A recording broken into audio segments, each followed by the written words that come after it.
The principle of inclusion exclusion is a method for performing some counting problems in an area of mathematics known as combinatorics. Those familiar with the principle refer to it by its initials PIE, so today we're going to serve up a nice slice of pie. Students will first encounter the area of combinatorics when they see problems that are phrased in how many ways can we perform some given task, like draw 5 cards from a deck, pass out some candy to some children, or a variety of other problems. Pi comes into play when we take a general problem and add restrictions to it. For example, maybe we want to give out 14 different gifts to 5 children, or pass out some candy to 12 children, or have 8 friends draw names from a hat for a gift exchange. The restrictions we might place is we might want to make sure that no child goes giftless. We also might want to make sure that no child gets too many pieces of candy. And if you've ever participated in a gift exchange, you want to make sure you don't get your own name.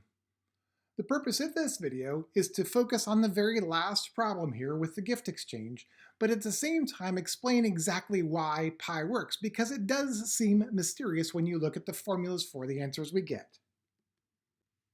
In order to get through the video, the most important thing that you need to have would be some sort of curiosity, whether it's mathematical curiosity or general curiosity. I claim that if you have that and are willing to push through some things you might not be familiar with, you'll be able to get through the remaining prerequisites. For example, if you know about the multiplication principle, also known as the product rule, that will help, but we'll do an example just to illustrate it. We'll also look at the role of n factorial in counting permutations and use that for our pi problem, and we'll need to talk about combinations. A combination is when we take a large collection of objects and select some of the items so that the order in which we select them does not matter. Let's begin with an example that illustrates the multiplication principle. Suppose we have 8 friends and they've ordered dinner.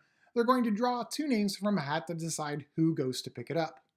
The person whose name is drawn first will be the driver, and the person whose name is drawn second will be the passenger. How many different driver-passenger combinations are there? I always like to look at these problems by actually doing a couple of examples and then figuring things out.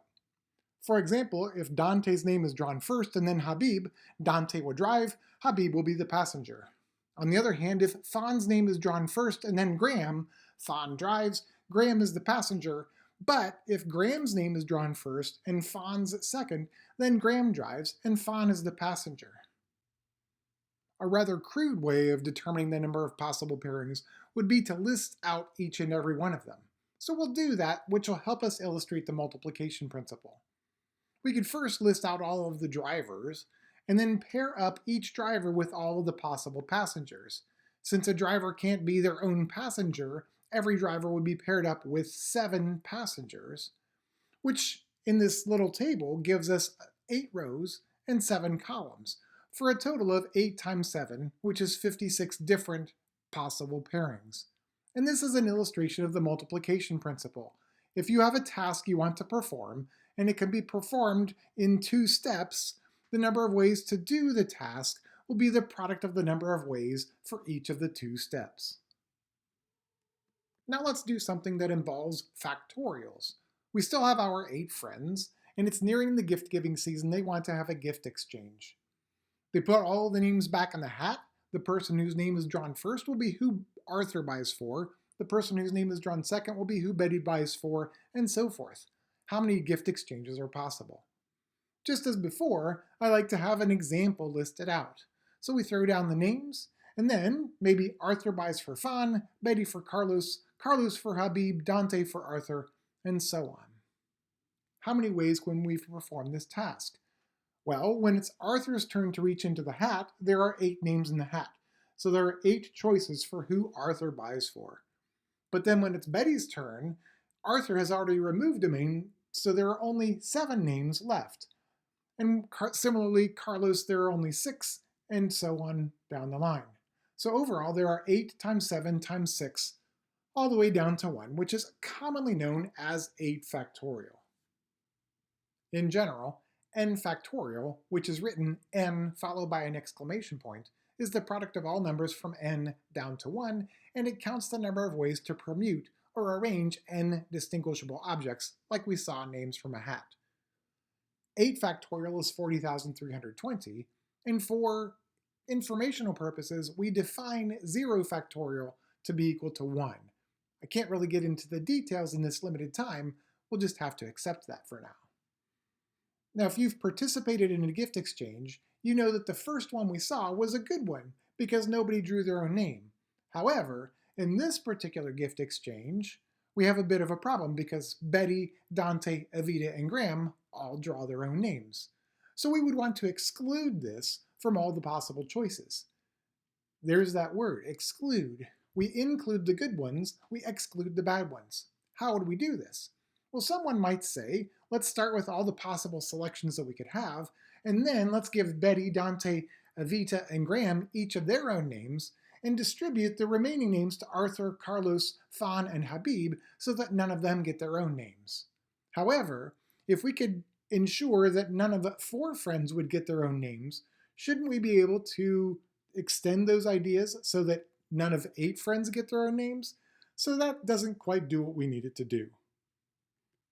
We're going to take a moment and leave our friends to the side, and we're going to talk about something that helps us understand why pi works. I call it pepperoni toggling. Suppose we work in a pizzeria. If an order comes in and the order has pepperoni on the pizza, then we'll make a second pizza that has the same toppings but no pepperoni. On the other hand, if we get an order for a pizza that does not contain pepperoni, we'll make a second pizza with the same toppings plus pepperoni. Let's look at a few examples. I really enjoy pepperoni sausage bacon pizzas. So if I got that as an order, I'd make a second pizza that has just sausage and bacon. If a vegetarian delight comes in with onion, tomatoes, garlic, and green pepper, then we would ruin it by making a second pizza that has onions, tomatoes, garlic, green pepper, and pepperoni. And finally, if some fun guy comes in and orders a mushroom pizza, then we would add pepperoni to it because it doesn't have it. What's interesting about these particular pairings is that when we start with an odd number of toppings, like pepperoni, sausage, and bacon, we're going to either get 2 or 4 toppings, an even number of toppings. If we start with odd, we end up with an even. On the other hand, if we start with an even number of toppings, like our onion, tomato, garlic, and green pepper pizza, we could end up with 5 toppings like we had for our example, or if it already had pepperoni on it, we would end up with 3. We started with an even and ended up with an odd. So what we could do is we could make 2 rows, a row for pizzas with an even number of toppings and a row for pizzas with an odd number of toppings, and then take all of the tickets we have and divide them according to how many toppings are on them. If we continue to do this with every order we get, we would always have 1 ticket going in the even row, 1 ticket going in the odd row. And so what this does is it demonstrates that the number of pizzas with an even number of toppings will always equal the number of pizzas with an odd number of toppings because the 2 rows will have the same number of pizzas. Now let's go one step further. Let's suppose that we have 8 toppings at our pizzeria. What we'll do is we'll collect all of these tickets. Any ticket that has 1 topping will go in the odd row. Those with 2 toppings will go in the even row, and then we continue with 3, 4, 5, 6, 7, and 8 toppings. Now the cheese pizza fans in the audience would say, hey, what about me? My pizza doesn't have any toppings because a cheese pizza by default has 0 toppings. Where is that going to go? Well, 0 is an even number, so it would go up there with the even row. Earlier we said that the number of pizzas with an even number of toppings was equal to the number of pizzas with an odd number of toppings. So it would be great if we could somehow represent this mathematically. Fortunately, we have combinations. This is the number 8 choose 3, which represents the number of 3 topping pizzas if there are 8 toppings available. There are 2 things to keep in mind though.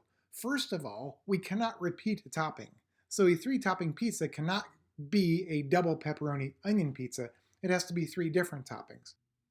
Also, if my friend says, I would like a tomato, onion, and garlic pizza, and I get on the phone and order a garlic, onion, tomato pizza, my friend won't be upset, because the order of the toppings does not matter. With combinations, you cannot repeat your selections, and the order in which we make our selections does not matter. We can now use combinations to represent the number of pizzas with an even number of toppings, which is the sum of 8 choose 0 up to 8 choose 8. because it counts the number of 0, 2, 4, 6, or 8 topping pizzas. Likewise, 8 choose 1 plus 8 choose 3 plus 8 choose 5 plus 8 choose 7 represents the number of pizzas with an odd number of toppings.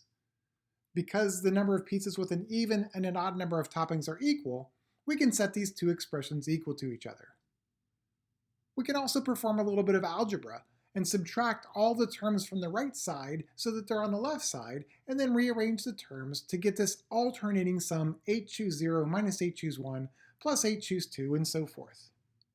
Because we subtracted all of the terms from the right side, we'll get 0 on the right side.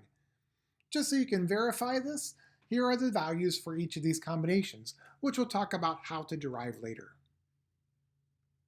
Mathematicians really enjoy these numbers, and in fact they put them in a triangular form, which is known as Pascal's triangle.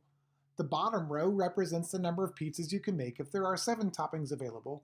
The next row up is if there's 6 toppings available. And at the very top, that would represent the number of pizzas you could make if there aren't any toppings available. Let's replace these with their actual values. Let's add the minus and plus signs, and we'll see that as we add them, we're going to get 0, 0, 0, 0, 0, 0. Uh-oh, we get 1 at the top. Well, why is that? The way we demonstrated that the number of pizzas with an even and an odd number of toppings was equal was by taking one of the existing toppings, pepperoni, and adding it or removing it from a pizza.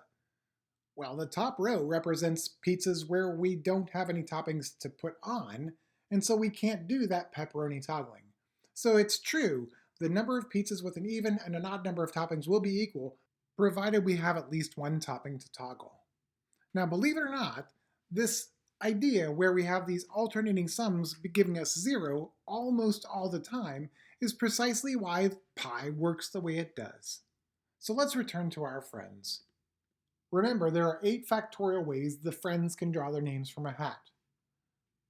Arthur, being rather astute, says, wait a minute, I might draw my own name and I don't want to buy a gift for myself. Let's exclude those possibilities. How many ways can Arthur draw his own name? Well, you can imagine him reaching into the hat, drawing his name out. There are 7 names remaining in the hat, 7 friends to draw names, and so it's like a 7-person gift exchange, so there are 7 factorial ways that Arthur could draw his own name. Arthur's friends are always impressed with his intelligence and say, hey, wait, I don't want to draw my own name either. So take a 7 factorial away for me, and take 1 away for me, and 1 away from me, and so forth. So we're going to subtract 7 factorial for each of the 8 friends, which means we're going to subtract 8 times 7 factorial. Remember, though, that 7 factorial is the product of all numbers from 7 down to 1, so 8 times 7 factorial is going to be the product of all numbers from 8 down to 1, which is 8 factorial, which means we're subtracting 8 factorial from 8 factorial, which would give us 0. But that doesn't make any sense, because of course there are some good gift exchanges where nobody gets their own name. Why is this? Well, let's imagine we have 2 different gift exchange drawings. And in the first one, Arthur picks his own name, and in the second one, Evita picks hers. At the moment, Arthur doesn't know who everyone else has bought for, nor does Evita. But when the names are revealed, we see that we have the exact same gift exchange. Let's review what we've done so far. This particular name drawing was included once when we counted all 8 factorial drawings. Then Arthur said, exclude it because I drew my own name. Evita said, exclude it because I drew my own name.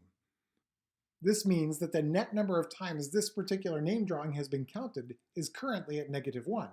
So we would want to add it back in because this pair of friends drew their own names. We would need to do this whenever Arthur and Evita have simultaneously picked their own names. How many ways can that happen? Well, give them their own names, and then there are 6 factorial ways to distribute the names to the other 6 friends. To our running total, we're going to add back in 6 factorial, not just for Arthur and Evita, but for any pair of friends who might choose their names together simultaneously. How many pairs of friends are there? A friend's name can't be chosen twice, and to say Graham and Carlos chose their own names is the same as saying Carlos and Graham chose their own names. The order doesn't matter, so this is like picking a 2-topping pizza when 8 toppings are available. That means that there are 8 choose 2 pairs of friends, so 6 factorial is going to be multiplied by 8 choose 2. Even though the last term has a combination in it, 8 choose 2, each of the terms can be written in the same form. For example, the 8 in front of the 7 factorial comes from choosing one friend of the 8, so that 8 is really 8 choose 1. At the beginning, 8 factorial is really being multiplied by 8 choose 0. Out of the 8 friends, we're going to choose none of them to get their own names. 8 choose 0 is equal to 1. 1 multiplied by 8 factorial remains 8 factorial. A phrase that I like to use for these pi problems is something called the rule of the third term. And this says that by the time you reach the third term of your problem, you'll see a pattern among the terms and you'll be able to finish your sum from there. In our case, I see 8 choose something multiplied by a factorial.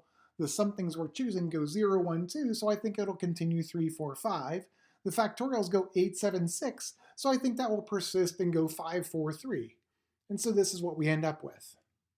The rule of the third term is not a hard and fast rule. Some pi problems won't reveal their secrets by the third term, and when you write down your final sum, you want to make sure that it makes sense. And that's what we'll do next. We'll make sure that every good gift exchange is counted exactly once. By good, we mean nobody gets their own name. We also want to make sure that every bad gift exchange is accounted for exactly 0 times. We're going to start with the bad one first, and we'll go to a familiar one. This is the one where Betty, Dante, Evita, and Graham each chose their own names. We'll go term by term to explain why it works. We want to make sure that this specific bad gift exchange is accounted for exactly 0 times. The first term says, don't choose anybody to get their own name, and then draw the names at random. Our particular gift exchange will be accounted for exactly 1 time there. The next term says we're going to take some away. We're going to choose one friend to get their own name. But in order to get this particular name drawing, we have to choose one of the 4 friends who got their own names. So we could choose Betty, and then give the remaining names out in any one of 7 factorial ways. This would be accounted for exactly 1 time that way.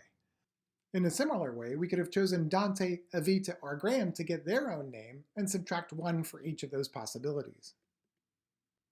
The next term says choose 2 friends. We're going to choose 2 of the 4 friends whose names have been chosen by themselves. Choose 2 friends, give them their names, and then distribute the remaining 6 names.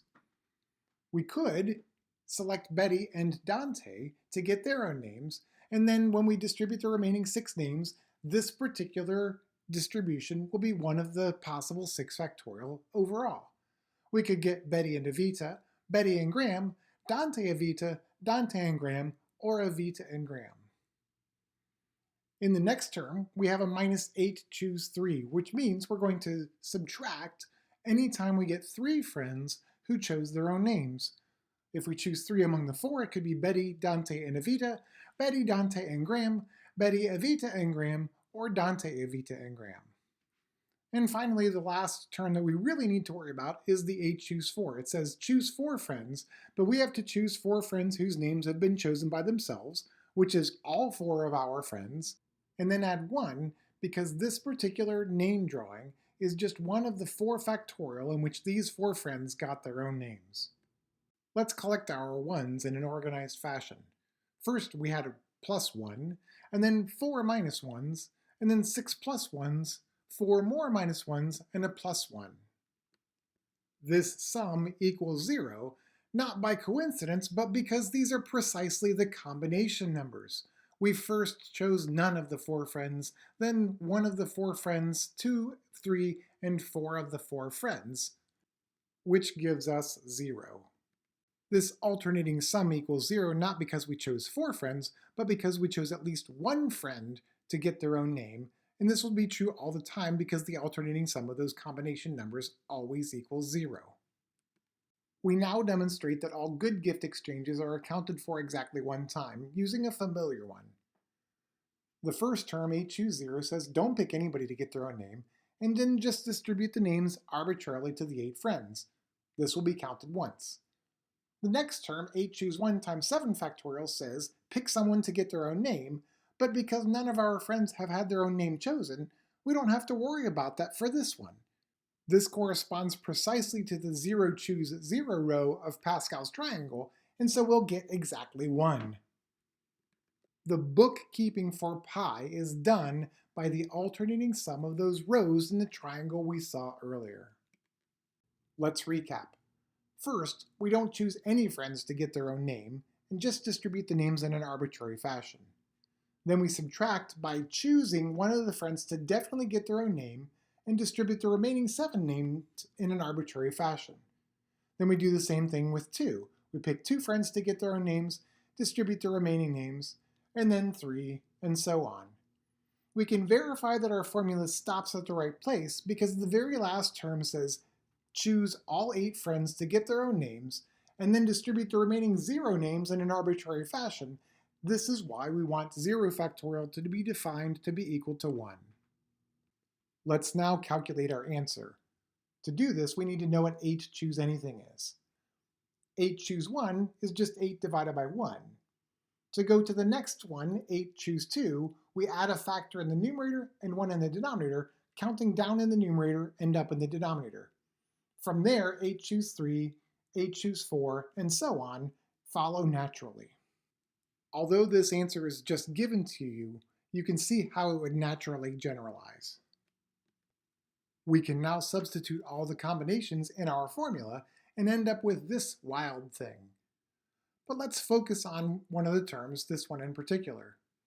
Observe that the 3 factorial that we multiply the fraction by can be absorbed into the numerator, and when we do that, the numerator becomes all numbers from 8 down to 1, or simply 8 factorial, and the denominator is 5 factorial. We can now replace each term by an analogous fraction to obtain this particular sum, which can then be simplified to this by factoring out an 8 factorial. The final result is we have 14,833 different good gift exchanges. It's not too difficult to see how this would generalize if we had 9, 10, or even 50 friends doing a gift exchange. To wrap up the video, I want to give a little challenge. Earlier we saw the question, in how many ways can we give out 14 different gifts to 5 children so that each child gets at least 1 gift? In order to answer this, it'll be helpful to know an unrestricted answer. That is, how many ways can we give out 14 gifts to 5 children if it doesn't matter if children don't get a gift? The number of ways we can give out the first gift is 5, 1 choice per child. But because we're allowed to skip children in the gift-giving process, we still have 5 choices for the second gift, as well as the third, and for all 14 gifts. So the multiplication principle would say we have 5 to the 14th different ways we can give out the prizes so that any number of these 5 children don't get a gift. I encourage you to work out a numerical answer and post that in the comments so that others can compare their answers to yours.